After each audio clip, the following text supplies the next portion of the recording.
We're able to offer best practices. We're able to say like, oh, this school is doing it this way. Like, oh, are you interested in hearing what somebody else is doing? But they also prompt for those types of questions. It's like, oh, I'm thinking about this, we do it this way, but like, what are other schools doing? And we can provide that level of advising. We get to really solve higher ed problems every day with like different universities.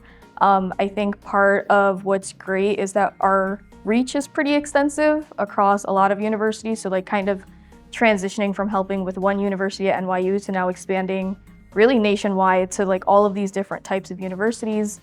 We get to hear a lot about what different schools are doing. Like part of what's great is that working here, we're able to be a part of that and also helping them make their process more efficient, helping them implement a software and just making their everyday better as they navigate finance and budgeting and all of their other challenges.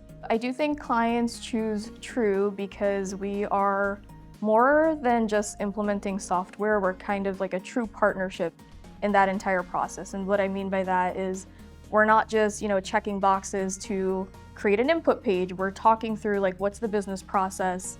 What are you looking to achieve in the software? And like, we can also recommend best practices that we have been seeing as a standard